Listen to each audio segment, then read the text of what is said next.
देख रहे हैं डार्क राजकुमार के साथ। तो चलिए बढ़ते हैं आज की कहानी की ओर।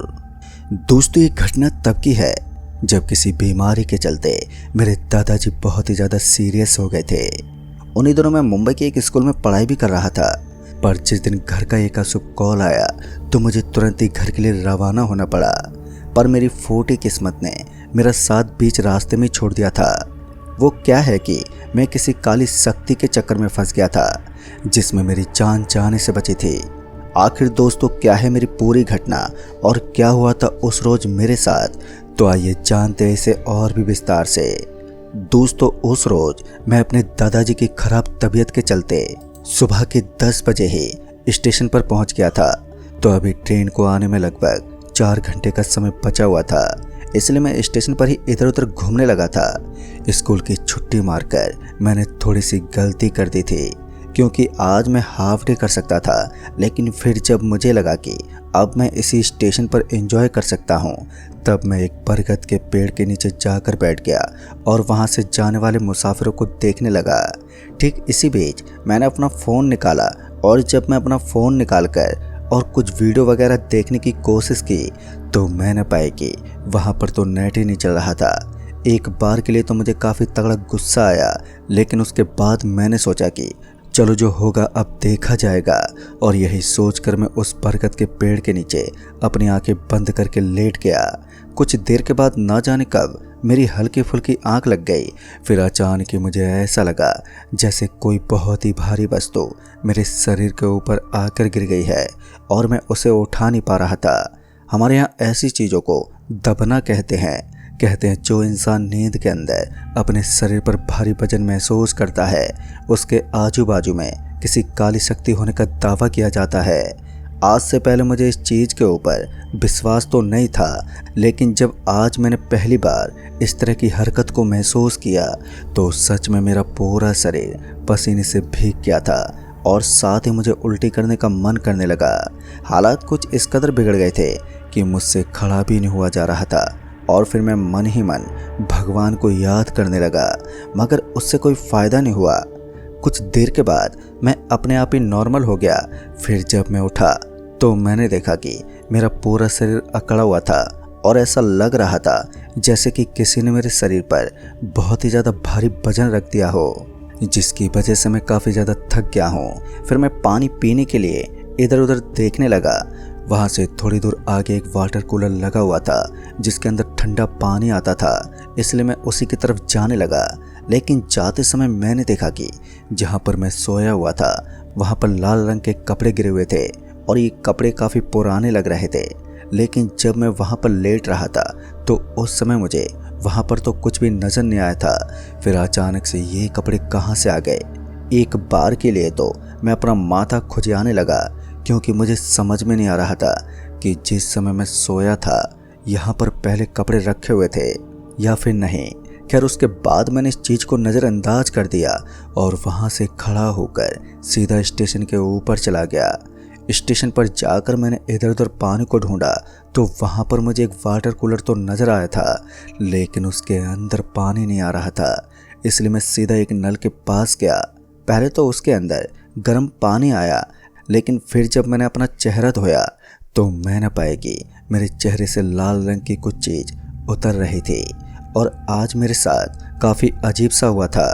जब से मैं उस बरगद के पेड़ के नीचे गया था तब से लेकर अब तक ना जाने मेरे साथ क्यों अजीब सी घटनाएं हो रही थी।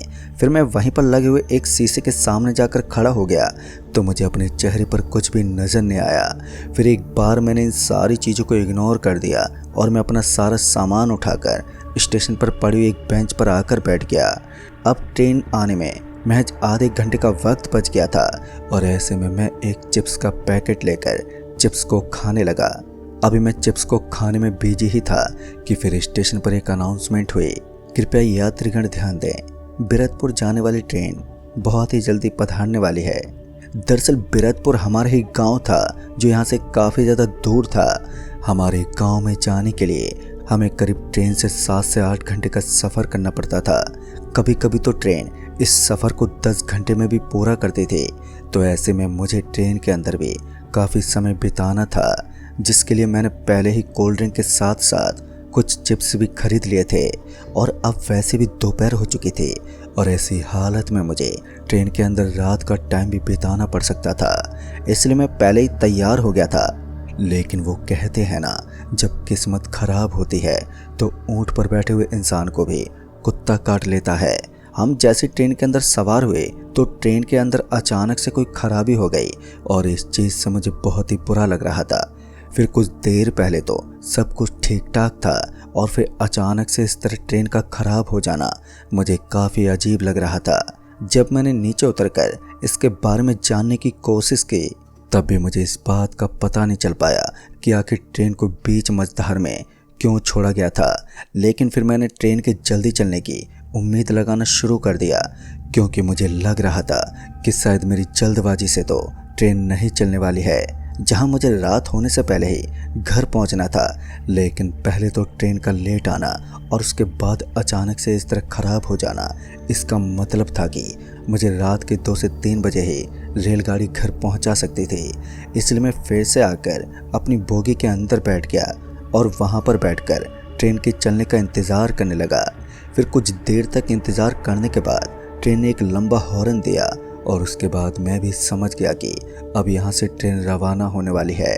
बस मुझे इसी चीज़ का इंतज़ार था कि कब ट्रेन यहाँ से चले और मैं ट्रेन के अंदर सवार होकर अपने घर पहुँचूँ। फिर थोड़ी देर के बाद ट्रेन ने चलना शुरू कर दिया और मैं भी ट्रेन के अंदर बैठकर खुली हवा को एंजॉय करने लगा।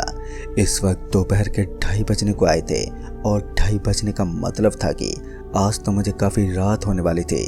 जैसे जैसे ट्रेन आगे बढ़ती जा रही थी तो वैसे वैसे मेरे दिल की धड़कनें भी तेज हो रही थी। ना जाने क्यों, लेकिन बार बार मुझे ऐसा लग रहा था कि आज मेरे अलावा कोई और भी है जो मुझे घूर कर देख रहा है। लेकिन बार बार मैं यही सोचकर इस बात को नज़रअंदाज कर देता कि मेरे अलावा और भी काफ़ी सारे मुसाफिर ट्रेन के अंदर सफ़र कर रहे हैं। कुछ देर तक तो ट्रेन के अंदर काफ़ी सारे लोग मौजूद रहे, लेकिन जैसे जैसे शाम होने को आई तो वैसे वैसे ट्रेन के अंदर से लोगों का उतरना शुरू हो गया और देखते ही देखते वो बोगी लगभग खाली हो गई थी। बोगी के अंदर अब बस गिने चुने यात्री ही बच गए थे और जो यात्रीगण अभी तक बचे हुए थे वो बस 3 या 4 यात्री ही थे। अभी मैं ट्रेन के ऊपर वाली बर्थ के ऊपर लेटा हुआ था और किसी चीज़ के बारे में सोच रहा था कि तभी मुझे ऐसा लगा किसी ने मेरे पैर को पकड़कर खींच लिया हो। गर्मियों का मौसम था और ऊपर की तरफ पंखा चल रहा था, तो मुझे उस आदमी के वहाँ से जाने के कदमों की आवाज़ भी सुनाई नहीं दी। लेकिन मेरी चादर अब मेरे बदन से उतर चुकी थी। मुझे गुस्सा तो बहुत आया, इसलिए मैं उठकर बैठ गया और इधर उधर देखने लगा। लेकिन ताज्जुब की बात तो ये थी कि मुझे वहाँ पर कोई नज़र ही नहीं आ रहा था। मुझे लगा कि शायद ऐसा भी तो हो सकता है कि कोई आने जाने वाला यात्री मेरी चादर को पकड़कर खींच रहा है। और फिर यही सोचकर मैंने उस चादर को वापस से ओढ़ लिया। अभी मैं उस चादर को ओढ़कर सोने ही वाला था कि फिर एक बार मेरे कान में एक आवाज़ आई और इस आवाज़ को सुनते ही मेरे पूरे शरीर में बिजली सी दौड़ गई और मुझे ऐसा लग रहा था कि कोई मेरे कान में आकर मेरा नाम पुकार रहा है। मैं झट से खड़ा हुआ और जब अपने आजू बाजू में देखने लगा, लेकिन जब मुझे वहाँ पर कोई नज़र ही नहीं आया तो मैं इतना तो समझ गया था कि कोई मुझे परेशान कर रहा है जो मुझे इधर उधर नज़र नहीं आ रहा है। इसलिए मैं उसे देखने के लिए अपनी बर्थ से नीचे उतर गया और उसके बाद ट्रेन के दरवाजे में जाकर खड़ा हो गया। अब मैं जानना चाहता था कि आखिर वो कौन है जो बार बार मुझे इस तरह से परेशान कर रहा था। और इतने में ही मुझे लाल कपड़े नज़र आने लगे जो कि वहीं बोगी के दरवाजे पर लगे हुए थे। जब मुझे ठीक से याद आया तो मुझे पता चला कि ये तो वही कपड़े थे जो कि कुछ देर पहले उस बरगद के पेड़ के नीचे पड़े हुए दिखाई दे रहे थे। दोस्तों, ये सब देखते ही मानो मेरा पूरा शरीर डर के मारे कांप उठा था और इससे पहले कि मैं कुछ कर पाता कि अचानक से मैं पीछे घूम गया। पीछे घूमते मैंने देखा कि मुझे एक साया नज़र आ रहा था। वो काला काला से दिखने वाला साया अचानक से मेरे चारों तरफ मंडराने लगा और इस वक्त ना जाने मुझे क्या हुआ कि मैं एकदम से धक्का खाकर पीछे की तरफ गिर पड़ा। मैं इतनी ज़ोर से पीछे की तरफ गिरा था कि मैं एक पल के लिए भी अपने शरीर को संभाल नहीं पाया और फिर नीचे की तरफ गिर पड़ा। मैं इतनी ज़ोर से नीचे गिर रहा था कि नीचे गिरते ही मेरा पूरा शरीर जख्मी होने वाला था।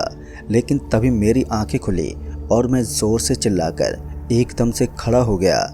दरअसल मैंने देखा कि मेरा पूरा शरीर पसीने से भीगा हुआ था और मेरे तन बदन में गर्मी लगी हुई थी। मुझे अब जाकर एहसास हो रहा था कि मैंने एक बहुत ही भयानक सपना देखा था जो कि अब ख़त्म हो चुका था। लेकिन उस सपने की हकीकत उस बरगद के पेड़ से दावा कर रही थी। ना जाने क्यों, लेकिन बार बार मुझे ऐसा लग रहा था कि मैंने उस बरगद के पेड़ के नीचे बैठकर बहुत ही बड़ी गलती कर दी थी और अब इस गलती को सुधार पाना मेरे बस में नहीं था। और इससे पहले कि मैं कोई कदम उठा पाता कि अचानक से मुझे एक हलचल महसूस हुई, जैसे कि मैंने सपने में देखा था। खैर मैंने इस चीज़ को इतना ज़्यादा सीरियस नहीं लिया और उसके बाद अपनी बर्थ से नीचे उतर गया। और नीचे उतरने के बाद मैं सीधा बोगी के दरवाजे में पहुंचकर बाहर की हवा खाने लगा। लेकिन बाहर की हवा खाते खाते मुझे पॉल्यूशन का सामना भी करना पड़ रहा था। और इसी बीच किसी ने मेरे कंधे पर हाथ रखा।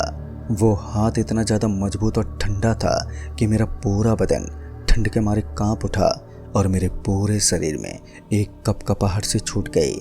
और तभी जब मैंने पीछे मुड़कर देखा तो मैंने पाया कि मुझे अपने पीछे की तरफ एक बहुत ही खतरनाक सा आदमी नज़र आ रहा था। वो किसी काले साए की तरह नज़र आ रहा था जिसने अपने पूरे चेहरे को मास्क से ढक रखा था और अब उसका शरीर हवा में उठने लगा। मैं समझ गया था कि ये कोई काला साया है और अब वो मुझे धक्का देने की पूरी कोशिश में था। लेकिन तभी ना जाने कहां से एक यात्री भागते हुए ट्रेन की बोगी के दरवाजे में आकर खड़ा हो गया और जैसे वो वहां पर पहुंचा तो वो काला साया एकदम से गायब हो गया।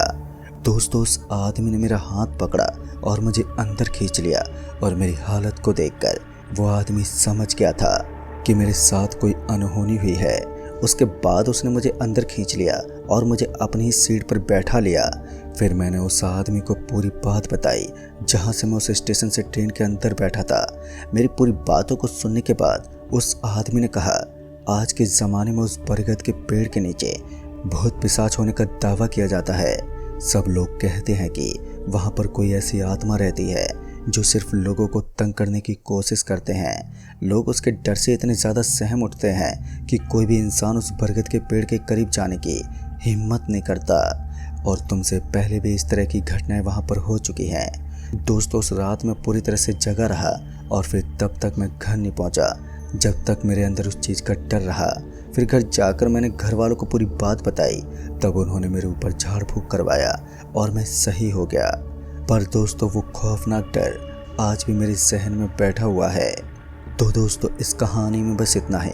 कहानी आपको पसंद आई हो तो वीडियो को लाइक शेयर ज़रूर कर दें और साथ ही हमें नीचे कमेंट बॉक्स में ज़रूर बताएं। तो मैं जल्दी मिलूँगा ऐसी एक और नई कहानी के साथ। तब तक के लिए बाय एंड टेक केयर।